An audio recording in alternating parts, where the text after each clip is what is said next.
Era salito sul tetto del capannone per eseguire un sopralluogo su dei lavori di manutenzione quando all'improvviso la copertura ha ceduto facendolo precipitare a terra, un volo di oltre 7 metri che non ha lasciato scampo a Muhammad Meishosky, 64 anni, macedone, residente a Monastier. L'ennesima tragedia sul lavoro poco prima delle 11 presso la sede della Work Metal in via Pascoli a Fagarè di San Biagio di Callalta.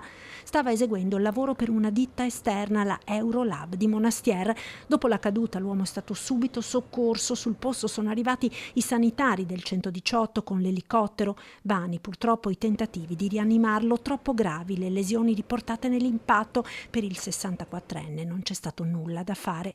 A Fagarè sono giunti i carabinieri ed i tecnici dello Spisal dell'ULSS 2 che ora stanno conducendo le indagini sulla tragedia, da ricostruire l'esatta dinamica dell'incidente sul lavoro e le eventuali responsabilità. In via Pascoli anche i vigili del fuoco che con l'autoscala sono saliti sopra la copertura del capannone per consentire i rilievi dei tecnici. Intanto sul luogo della tragedia sono arrivati i parenti di Muhammad Meishosky, una famiglia molto numerosa ed unita, ora distrutta dal dolore della perdita del loro caro. Muhammad era arrivato in Italia 34 anni fa, primo di una grande famiglia che poi l'aveva raggiunto e si era integrata perfettamente nella comunità.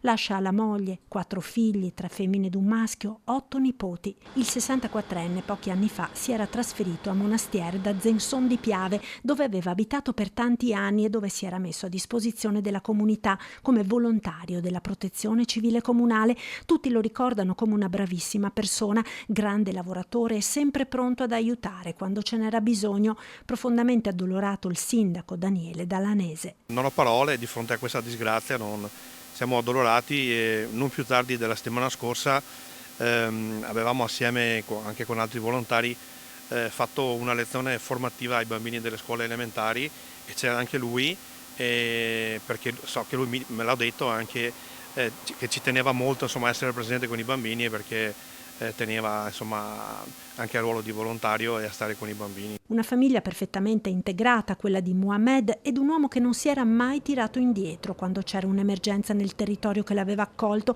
come nelle tante crisi legate al maltempo, tra tutte la tempesta Vaia. Una persona seria, sempre disponibile anche durante le emergenze. Abbiamo vissuto assieme tante emergenze anche a Zenson di Piave. Veramente una grande scomparsa, insomma.